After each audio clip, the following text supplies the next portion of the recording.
शुक्लांबरधरं विष्णुं शशिवर्णं चतुर्भुजं प्रसन्नवदनं ध्यायेत् सर्वविघ्नोपशान्तये।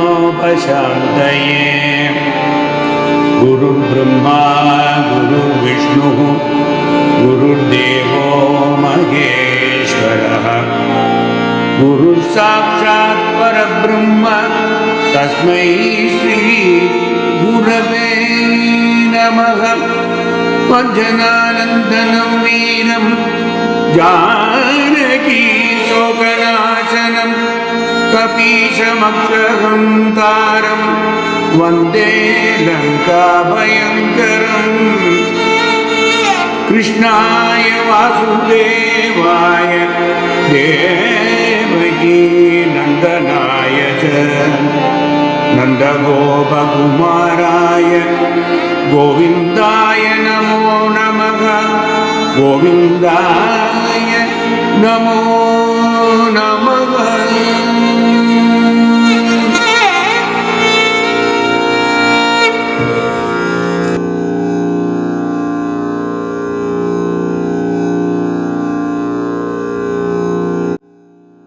Namaskaram all of you, and welcome to the 22nd session of Narayaniyam.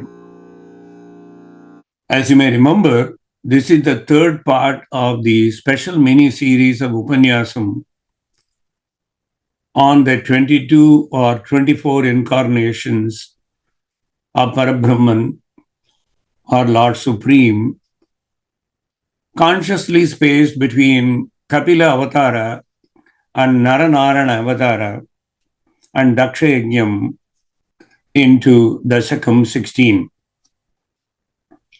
In the prior two sessions, we saw why only 10 avatars have been carved out and called Dasavataras, and why the remaining are rarely spoken or continue to remain obscure. We then briefly dealt with the primary or foremost of the incarnations, which all of you may remember. Paramapurusha is the primordial. And the second incarnation of Brahman is his own son or creation called Hiranyagarbha. Then that of Sanat Kumara's Narada Mahamuni, Naranarayana, Varaha Avatara, and Kapila Avatara, so far. But the Naranarayana Avatara will be a lot more elaborate than we previously reviewed.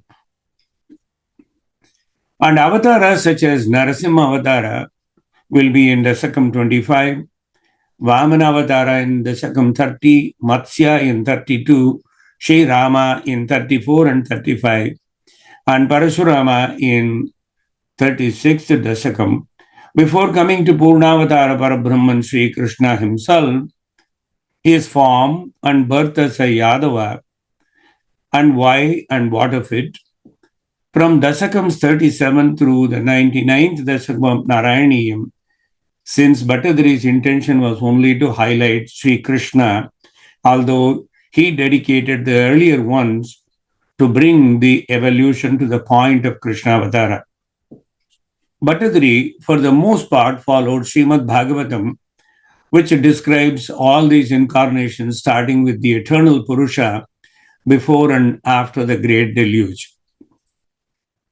Let us now listen to Srimad Bhagavatam, Canto 1, Chapter 3, the 11th slokam, which describes a very important avatara. Sashtamatre apatyatvam vritaprapto anasuyaya Anvikshikim alarkaya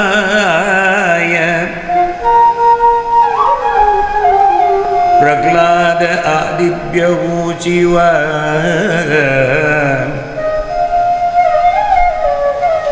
Praglada adibhyahu jiva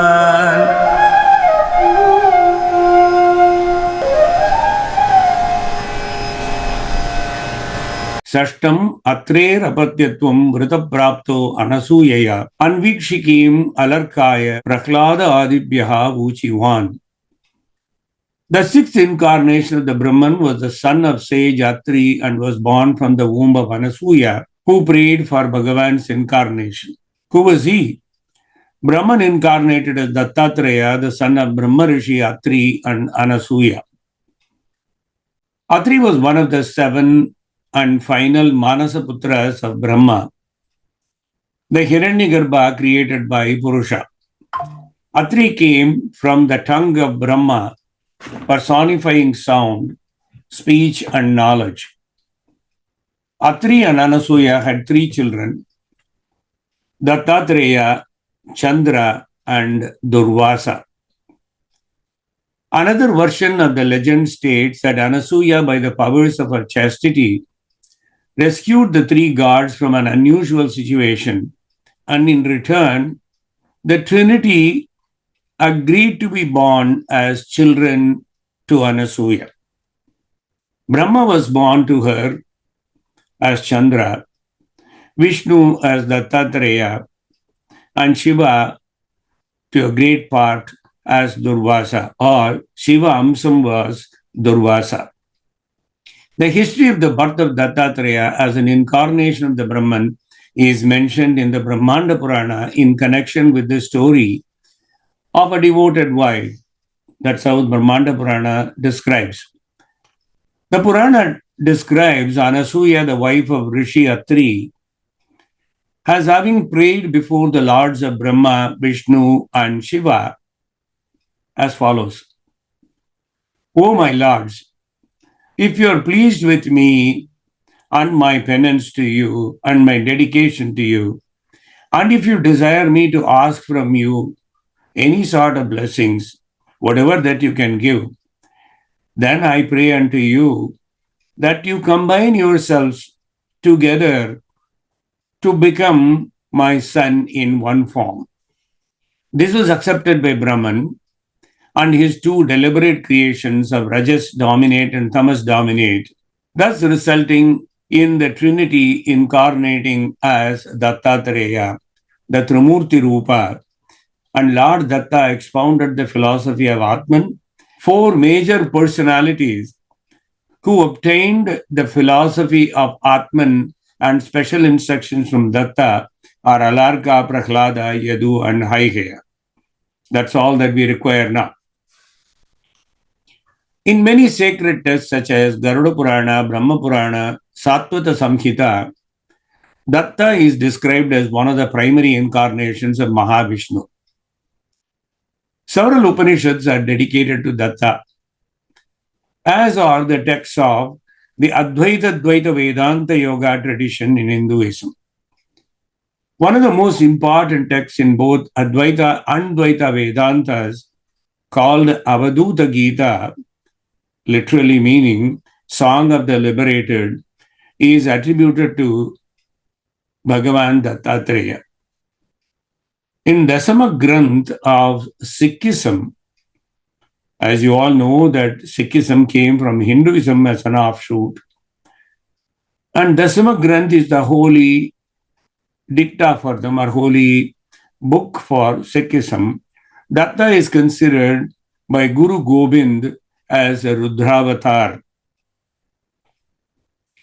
The Dattatreya Upanishad, which is Tantra focused, Darshana Upanishad, which is yoga focused, and particularly the Avaduta Upanishad, Advaita focused, all present the philosophy of the Dattatreya tradition. Dattatreya is also mentioned in the Shandilya Upanishad, the classic text on yoga. In the context of the Yoga Sutras of Patanjali, the root yuj samadhau, that is to concentrate, is considered by traditional commentators as the correct etymology. In accordance with Panini, Vyasa, who wrote the first commentary on the Yoga Sutras, states that yoga means samadhi or concentration. Other Upanishads where Dattatreya's name appears in sages revered for their insights and renunciation are Jabala Upanishad, Narada Parivrajaka Upanishad, Bhikshuka Upanishad, and Yajnavalkya Upanishad.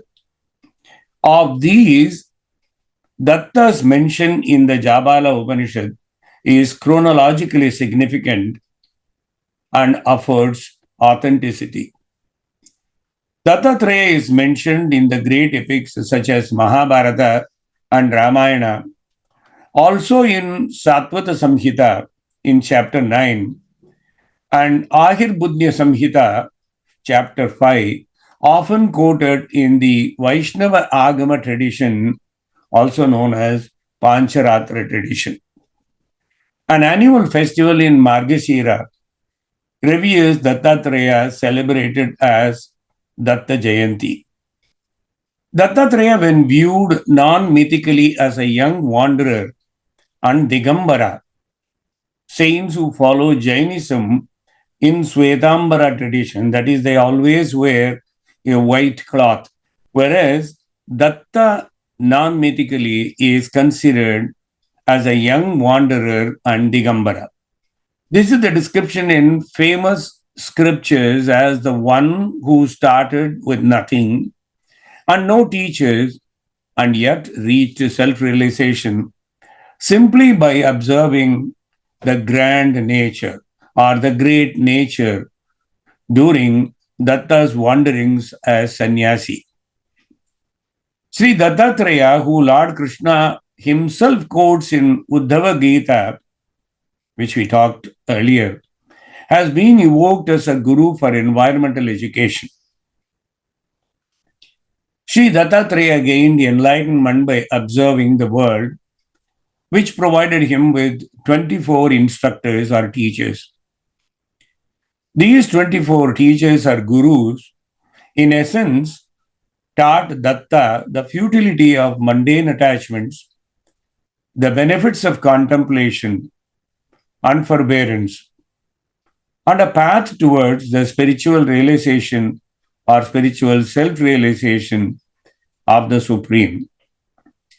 Sri Datta, an incarnation of Bhagavan Vishnu, features in several Puranas where his teachings involve direct challenges to the pretensions and prejudices of the learner.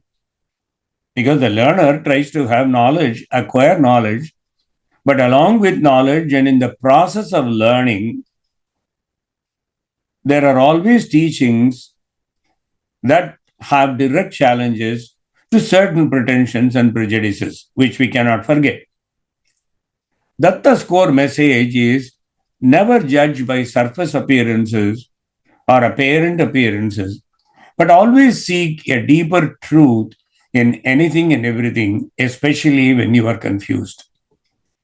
The earth is sacred, an aspect of God, and a puzzle as well that challenges the spiritual self to awaken to its true nature, namely the true nature of earth. Modern concerns about environmental education for sustainable development present a great challenge for the great world of religions, as also challenge for the great world religions. An environmental education is considered essential by some and non-essentials by many. But unfortunately, environmental degradation is largely a modern concern, but religious practitioners demand guidance about what to do that is grounded in ancient scriptural precedent, so raising questions that formerly no one ever thought to even raise or ask their gurus. This is true as for the complex web of belief systems from the oldest code known as Sanatana Dharma and now called Hindu, as for more monolithic systems. Environment and sustainability are rising concerns in both traditional Hindu communities.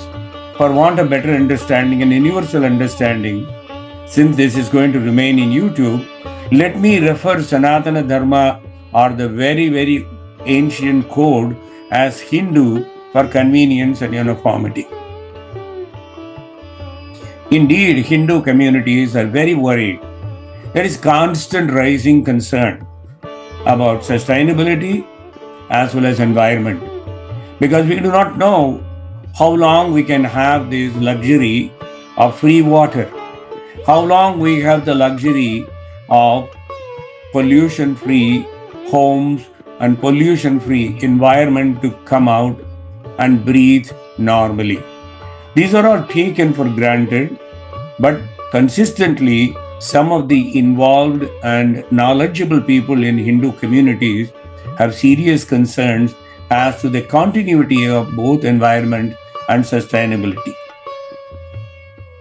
And this is not only true of Hinduism, but also in other offshoots of new religious movements, such as Swami Vivekananda's environmental movement and His Holiness Sri Prabhupada's ISKCON movement focused on environment. Other neo-religions of the last 2 millennia, which often are referred to as miniature religions by people from India, not for any derogatory reasons, but as foreign religions which are new. They are also called world religions, and they are probably the one proliferating a lot more than our ancient religion.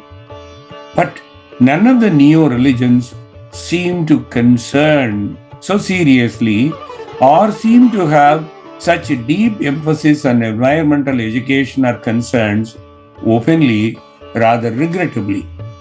And if existent and tenets and code are available in the modern religions, they are yet unknown, or maybe not being highlighted even by those prophets and practitioners at a high level to lower level mortals who simply listen to their teachers and not even go deeper into their own scriptures if there are any. The scriptures of the modern religion seem to only practice how to be religious, but they do not talk about many other aspects which are highlighted in Sanatana Dharma, especially the need to identify Brahman with environment, the need to identify Brahman with sustainable yet questionable facilities given by the Brahman that we continually enjoy. Let us now see Srimad Bhagavatam, Canto 11, Chapter 7, highlighting Uddhava Gita. How Bhagavan Krishna replied to Uddhava's prayerful entreaty that he be allowed directly to return with him to the permanent abode of Parabrahman. Krishna then advises Uddhava to take to the path of renunciation or the order of sannyasa and not jump the queue. And when Uddhava showed interest in more elaborate instructions in regard to the path suggested by Sri Krishna, the benevolent Sri Krishna details and describes his avatara as Dattatreya, the Avaduta, and Datta's account of 24 spiritual masters as a primordial advice from Krishna to Uddhava. That is how Sukha narrates it to Parikshit, and the whole world has started talking about the 24 masters of Brahman himself. Let us now listen to those slokams, specifically highlighting the 24 gurus.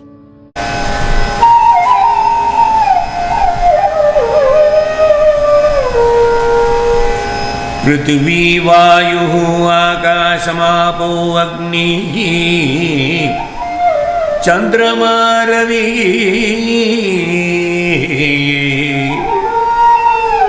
Prithvi Vayurakasham Apo Agni Chandrama Ravi Kapoto Ajagara Sindhu Patango Madhukrudgajaga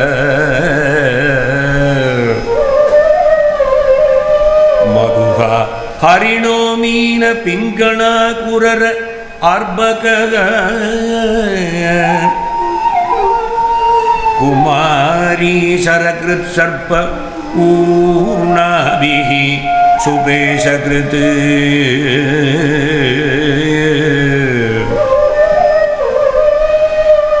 एते मे गुरवो राजन्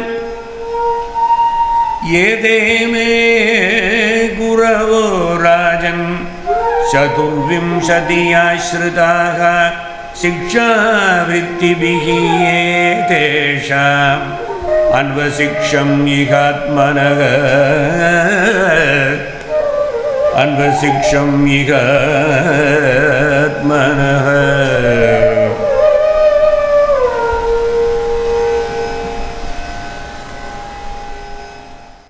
पृथिवी वायुः आकाशम् आपो अग्निः चन्द्रमा रविः कपोतो अजकरः सिन्धुः पतङ्गो मधुकृद्गजः मधुहा हरिणो मीनः पिङ्गळा कुररः अर्भकः कुमारी शरकृत् सर्प ऊर्णाभिः सुपेशकृत् एते मे गुरवो राजन् चतुर्विंशति आश्रिताः शिक्षावृत्तिभिः एतेषाम् अन्वशिक्षम् इहात्मनः.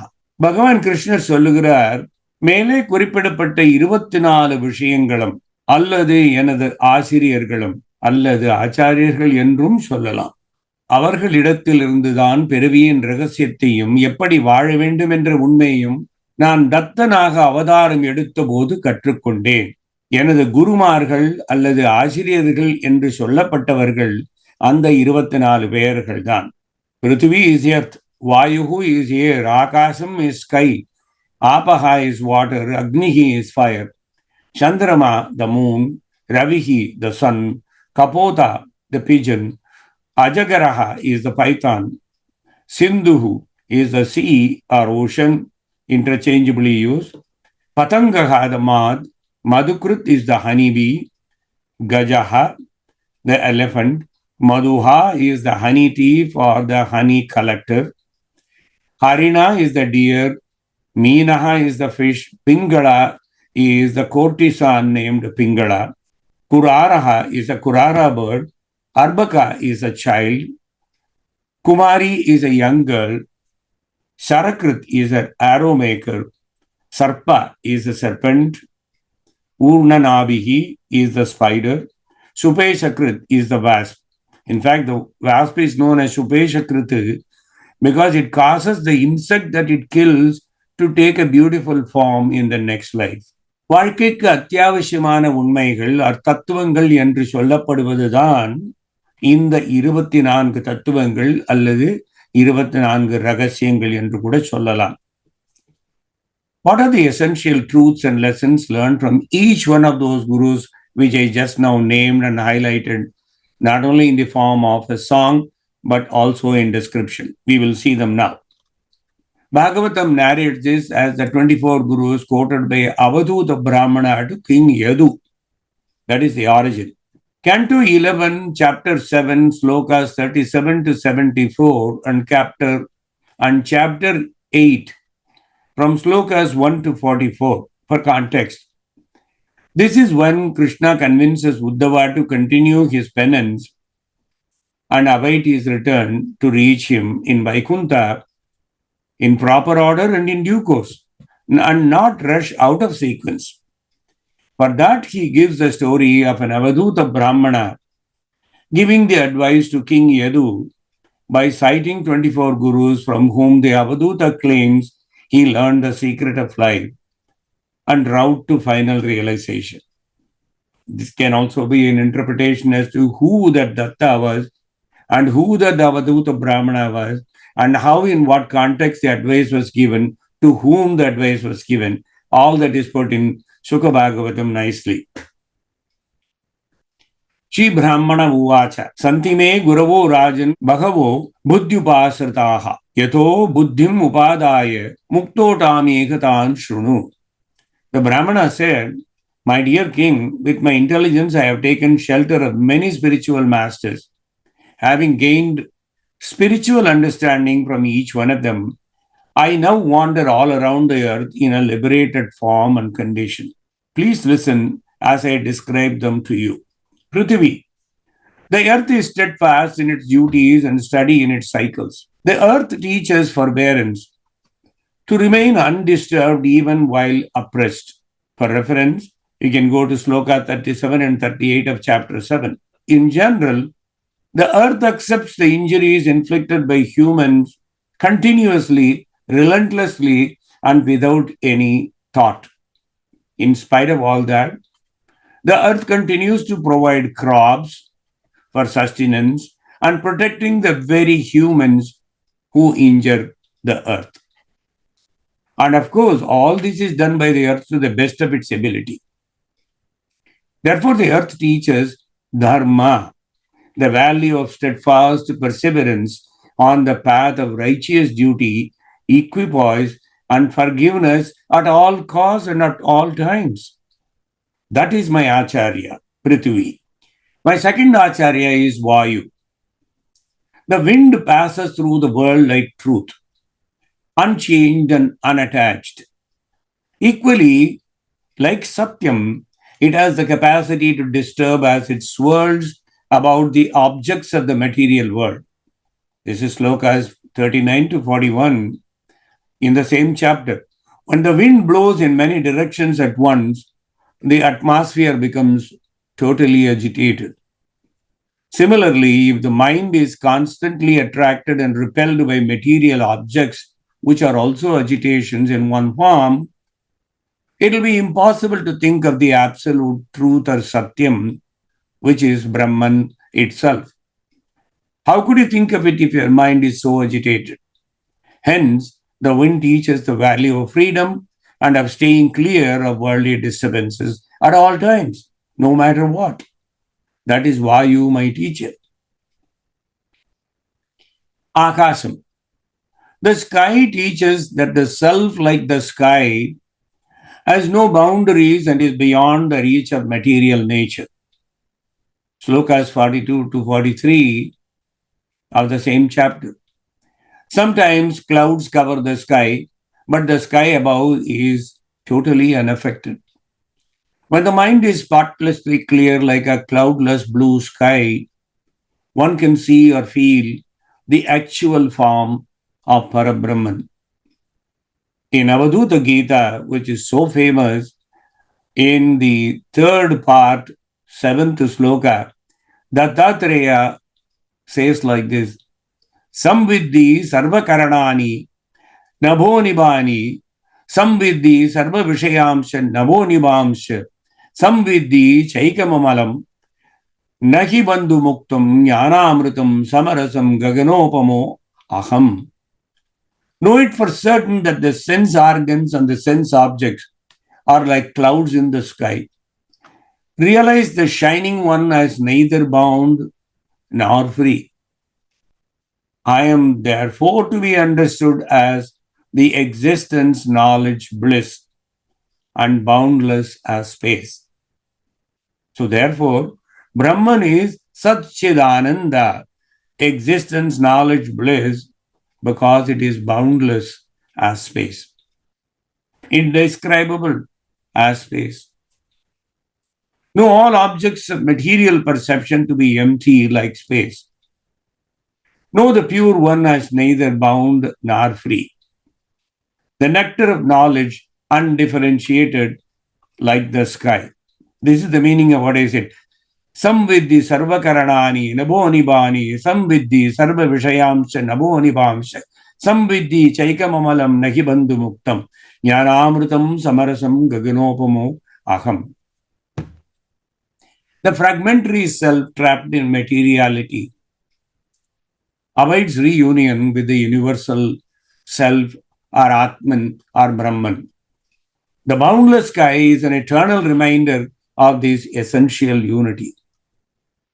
Avadhuta Gita attributed to Datta has 289 slokams in 8 chapters. Quite often people ask me this question, who wrote this Avadhuta Gita? Of course, now you have Google and internet has got a lot of interpretation, but this is attributed to Parabrahman in the form of Dattatreya. And he gave the 24 Acharyas and the descriptions in the form of 289 slokams, specifically organized in 8 chapters. Apaha, the waters. There is one sloka in Bhagavatam, chapter 7, sloka 44. Serve all without pride and purify those who take bath. They preserve and give life, which is why the Vedas speak of them as God, as the God, Narayana Vishnu, as said in Padma Purana, 6th canto, 127th chapter, the 3rd slokam. Dattatreya uvacha, nisargat salilam medyam, nirmalam suchipanduram, malaham purusha vyagra dravakam dahanashanam, tarakam sarvabhutanam, poshanam jivanam chayatu.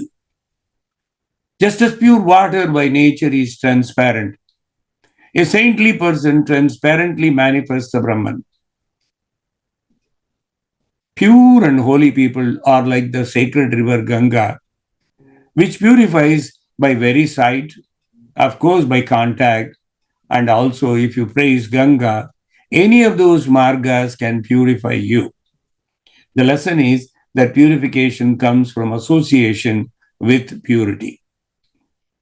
Remember, purification comes from the very association with purity. Agni, fire.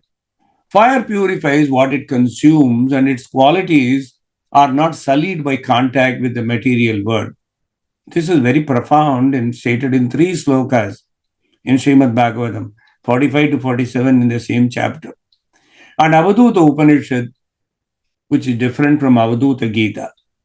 Avaduta Upanishad says, Yata Ravihi Sarvarasan Prabhungte Kutasanaschabihi Sarvabhakshaha Tataiva Yogi Vishayan Prabhungte Nalipyate Punya Papaishya Shuddhaha. Just as the sun absorbs all waters, all tastes, and fire devours all, so the yogi masters the objects and is not tainted by pious and sinful deeds. What does this mean? How does the sun absorb all waters? What waters are we talking? Sun is for all ocean, seas, rivers, rivulets, brooks, water covered by forests, deep forests, impenetrable forests, water in puddles, water in dirty puddles, in gutters, open gutters, running sewer. Wherever there is water, sun absorbs that. And how does it give it back? It gives it back at the appropriate time in the form of rain that we would not go now. At another chapter, another time, we'll go through that. But the sun absorbs all waters, just like fire devours anything that comes into contact with it. Yata ravihi sarvarasan prabhungte kutasanaschabihi sarvabhakshaha tataiva yogi vishayan prabhungte na lipyate punya papaishya shuddhaha. Why is it and why the comparison? We'll come to that in a few seconds. Avaduta Upanishad or Avadutaka Upanishad, attached to the Krishna Yajurveda, is one of the 20 sannyasa Upanishads or renunciation Upanishads. With just 32 by one count and 36 slokams by another count, the same content known as Avadutaka Upanishad is so small yet profound. The Brihad or major section of this Upanishad describes the nature and characteristics of an Avaduta, a Jivan Mukta. The minor or Lagu section of this Avadutaka Upanishad, albeit small, is a short allegorical summary of Ashtanga Yoga as part of the very Avaduta lifestyle. Remember, it's only 36 slokams at the maximum. So there is a Brihad Upanishad, there is a Lagu Upanishad, right into the small Upanishad itself. And the Lagu is a summary of Ashtanga Yoga as part of Avaduta's lifestyle. Fire, says Patrick Olivelle, a renowned Indologist and a philologist who is still alive. He was born in 1942. Patrick Olivelle, a great research scholar and Dharma, and who wrote a book on the Sannyasa Upanishad specially, the only book that's available on Sannyasa Upanishads in English, published by Oxford University Press in 1992, is by Patrick Oliver. Oliver summarizes Avadutaka Upanishad. An Avaduta is always in peace because he never clings or craves for anything. This is how Oliver starts on the Upanishad. And that the liberated man is one who does not care about heavenly afterlife because he considers all the worlds as his self. And his current life is as complete as it can be. The liberated man has done what all there is to do. So states the Upanishad. And this Avaduta continues his journey for the welfare of the rest of the world other than him, as required by the Vedas. But that is what he has been aspiring, desiring, and that is what he wants. Nothing hurts him, as he considers himself neither the agent nor the affected, no matter what happens. And that Avaduta is content that he acts according to his self or soul.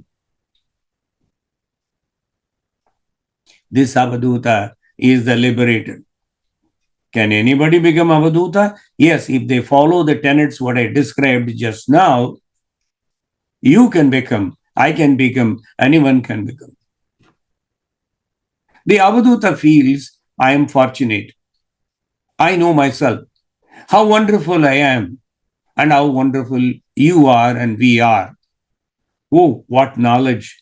Oh, what happiness. Oh, what scripture. Oh, what a teacher. This is how the Avaduta feels.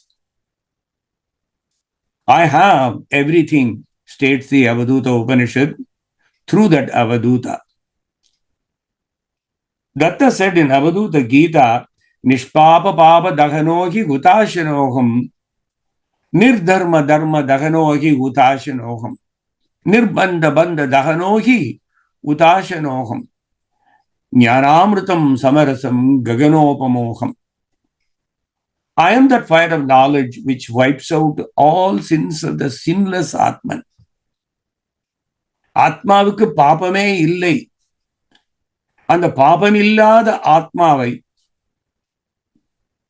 எப்படி அடைவது என்றால், and the fire of knowledge wipes out all sins so that the sinless Atman can be reached. I am that fire which destroys all attributes of the attributeless Atman. That's what the Avaduta Gita says. I am that fire which destroys all attributes of the attributeless Atman. Nirdharma dharma dahanohi hutashanoham. Nishpapa papa dahanohi hutashanoham. I am Satchitananda, existence, knowledge, bliss, and boundless as space. This is Avaduta Gita, 3rd chapter, 10th sloka. The knowledge of a teacher is also like fire, which lies latent in fuel, like the supreme in all creation, and blazes to life when conditions are right for the purification of the world. Elsewhere, Rabindranath Tagore urges educators and learners to see themselves as Vishwakarmas, the world makers. Tagore pleads, let not the educator be a policeman. Let not the educator be watching how to educate, what to educate, but to educate the truth. Tagore also says the learners will have to see themselves as much as the educators have to see themselves as Vishwakarmas, because both the learners and the educators perform the duty of the world makers. They create a world of knowledge. That's what Tagore. But we live in a world today, at least in the place where I live, or in the country where I live, books are burned, books are banned, books are thrown away under the pretext of politics, and they are taken away from the students. So the knowledge is also tailored by a select few politicians so that the learners, the young ones who have to be educated to gain the supreme wisdom, are hidden essential understanding of the past. Sri Dattatreya, in line with the aspirations of environmental education for sustainable development, insists and urges teachers to use the fire of learning to purify the earthly body of God.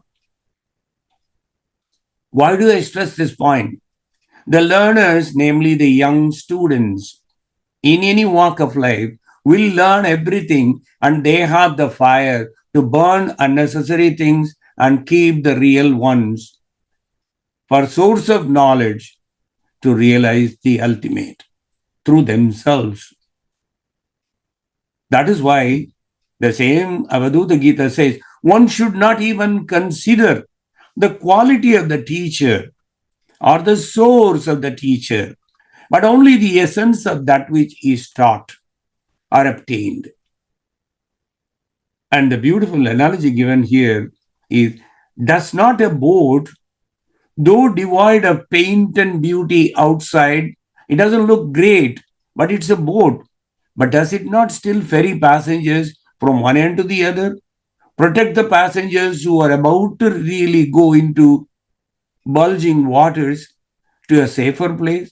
Does it not act as a protection to go from one place to the other, which is so turbulent, although that boat is even unworthy of a sight? Thereby, teacher is not important. What is important is what is taught. The teacher doesn't have to be looking beautiful. Teacher doesn't have to be looking colorful and put on a nice garb. Teacher does not even have to say, I am pure, I am great, etc. Teacher may come from any strata of society. As long as what is taught is respectable, the learner has to only focus on the material that is taught, the Vishaya that is taught, not who that teacher is. Balasya va Vishaya Bhogaratasya vapi. This is Avadhuta Gita. Balasya va Vishaya Bhogaratasya vapi. Murkasya sevaka janasya grihasya tasya. Etad guroho kimapi naiva na chintaniyam. Ratnam katam tyajati kopi asucho pravishtam. A guru may be young or an enjoyer of worldly pleasures. The guru may go in Rolls Royce. He may be having a flamboyant life. He may be even illiterate. Or he may be a servant. Or the guru may be a householder. Unimpressive looking. But none of these should be taken into consideration. Balasya va vishaya bhogaratasya vabi. Does one give up a gem dropped in the dirt or gutter or waste? Particularly when you know that the gem is worth millions of dollars, you accidentally drop into sewer. You will make extraordinary efforts to really dip into the sewer to pick up the gem and carry it and run, because you cannot afford to lose it. So knowledge is like this gem. Even if it gets dropped in a place where you would not like that to be there, or given by somebody or flushed by somebody, what your focus will be only on the gem. Naivatra kavya guna evatu chintaniyo grahyaha param gunavato kalu sarayeva sindhura chitra rahita bhuvi rupa shunya param nakim nayati nauriha gantu kama. The teachings of a guru should not be judged from the standpoint of literary merit. Indeed, intelligent people accept the quintessence. He is not a boat, though unpainted and ugly, capable of carrying passengers across the ocean. That's all about fire. The next Acharya, or the sixth Acharya, is Chandrama. The moon waxes and wanes but remains unchanged. Only one moon, no matter how many names its different faces receive. Suddenly, one of you may stop and say, in modern science, there are so many moons. Each major planet has got a moon.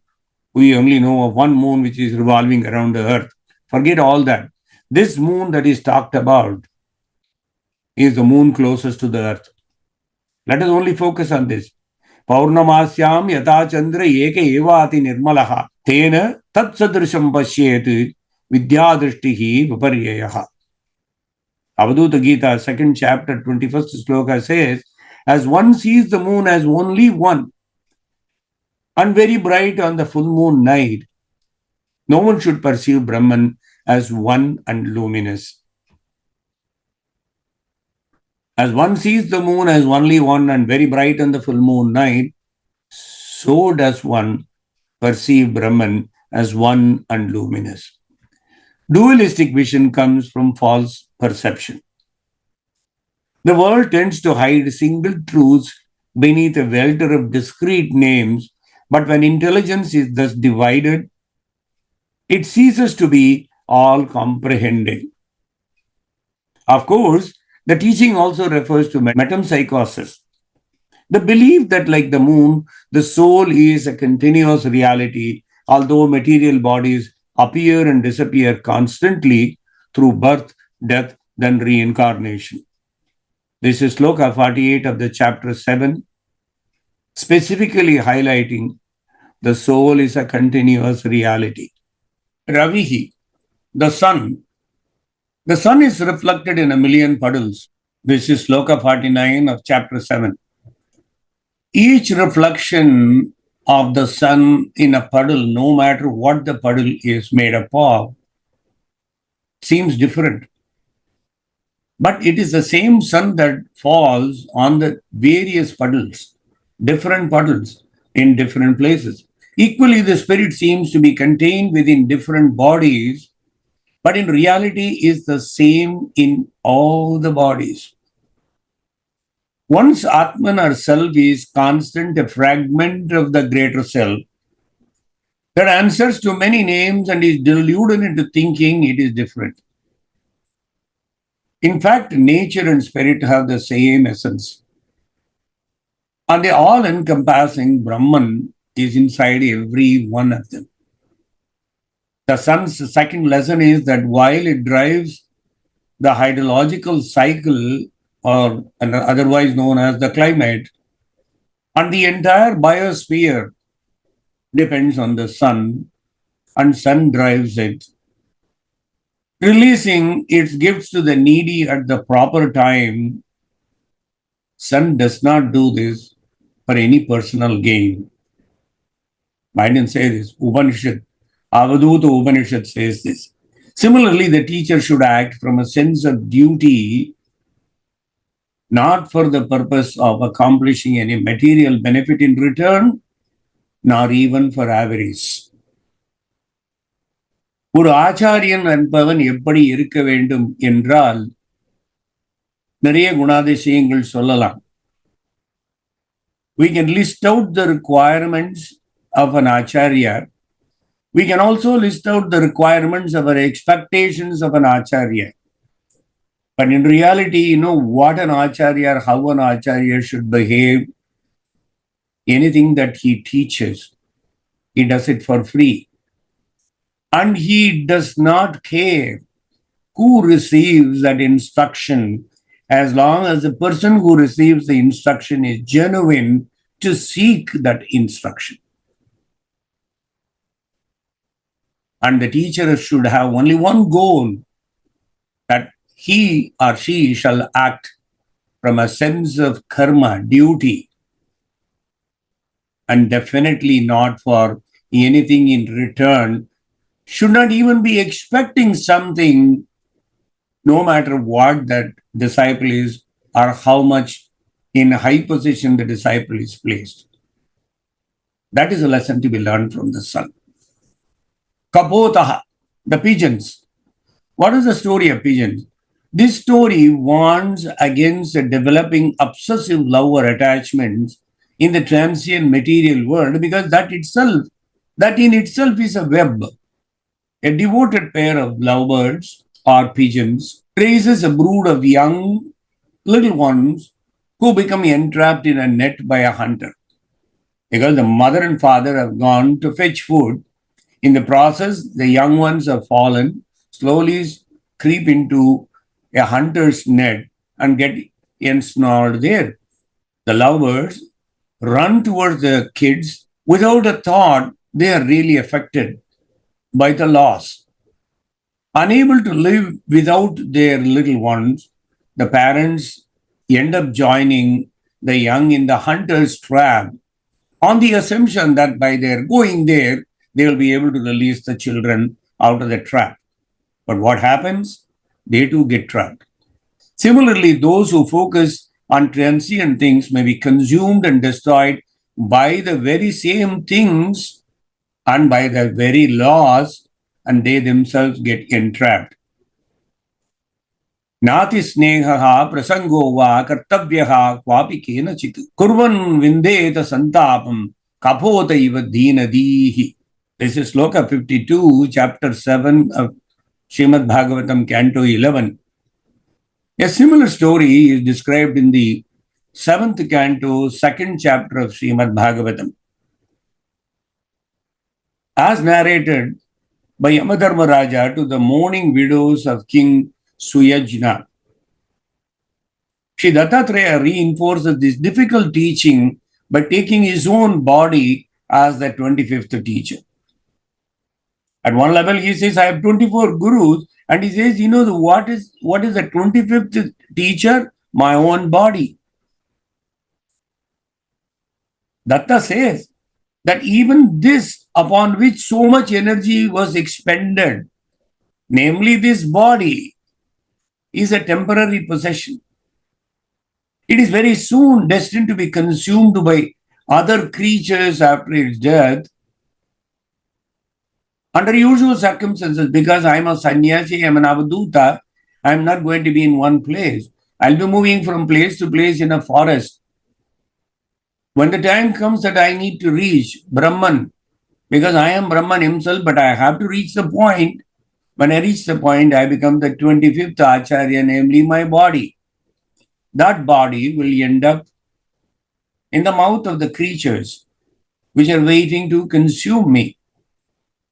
This is what Padma Purana in 15 slokams is narrated, giving the context of Yamadharmaraja to the mourning widows of King Suyajna, but at the same time emphasizing Dattatreya's reinforcement of the body being the 25th Acharya. It is the 6th canto, 126th chapter of Padma Purana. In slokas 4 to 18, in those 15 slokams, the summary of that is, after so many reincarnations, I had already explained this in one of my earlier pravachanam, how many million births have to be taken as a worm and many other creatures before a human frame is given to us and called as a human.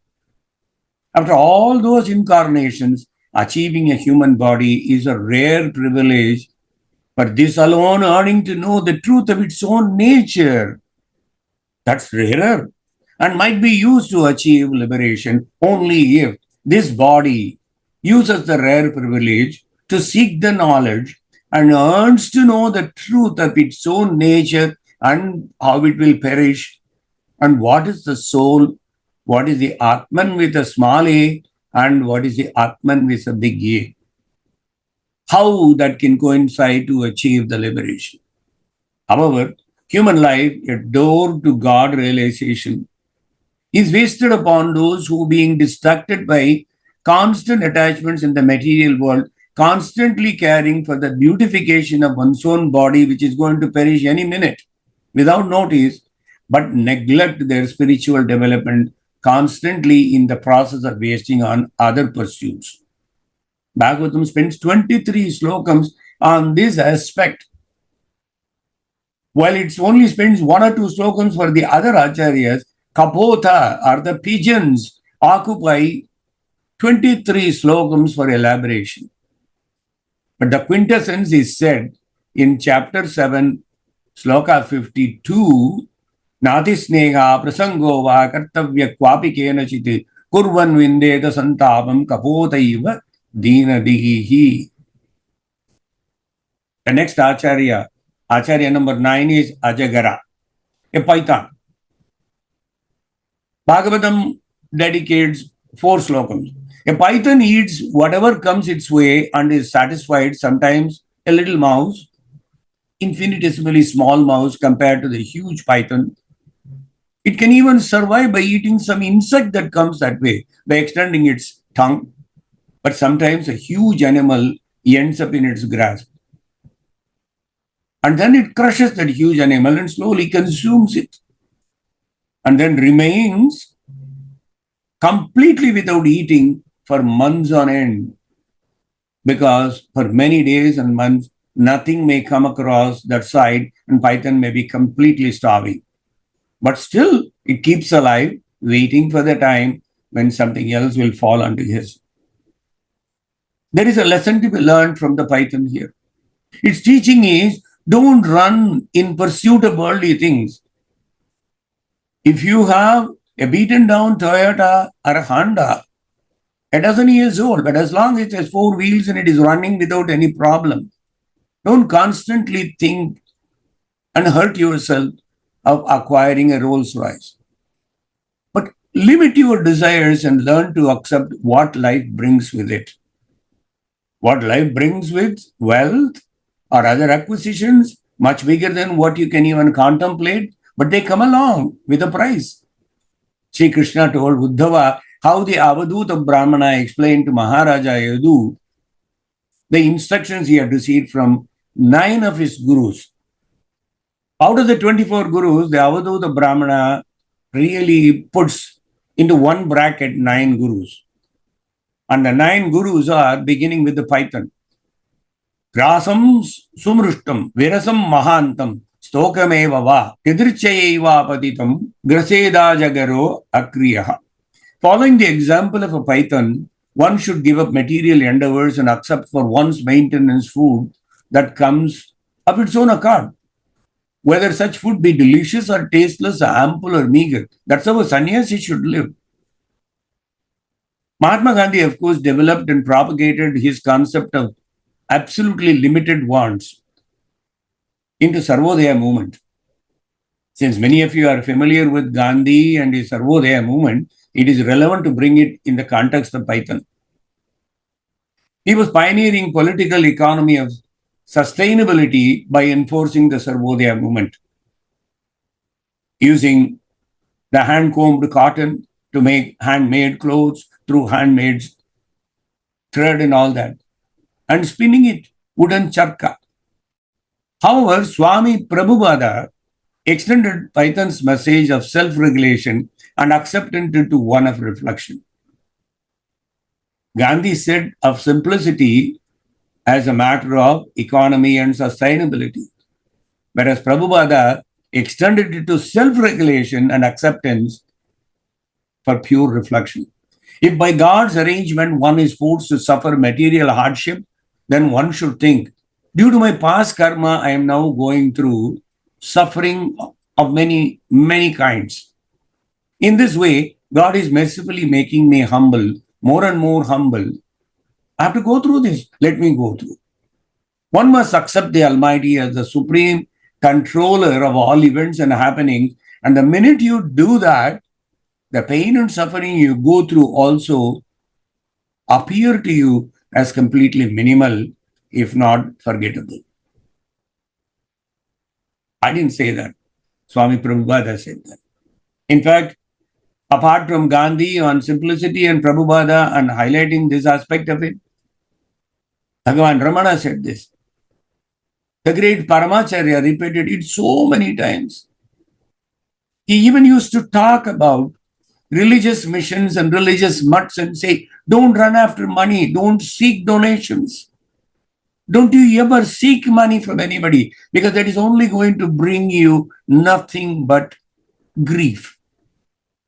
In my lifetime, I have seen a very holy mutt, I don't want to name it, got into problem because so much donations were falling in. Somebody was not happy about that. Somebody even made a very revered Swami's life miserable, and the mission pay the price, or the, the mutt pay the price for it.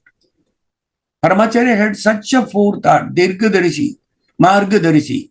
He said, running after donations, running after money and sustenance, maintenance, etc., they come with a price. Be available to receive whatever is offered to you as the alms provided by the God, and everything else will be taken care of. Because Bhagavan knows when to send what, how to do it. This is Paramacharya's greatest teaching. Narayana, Narayana, Narayana, Narayana, Narayana.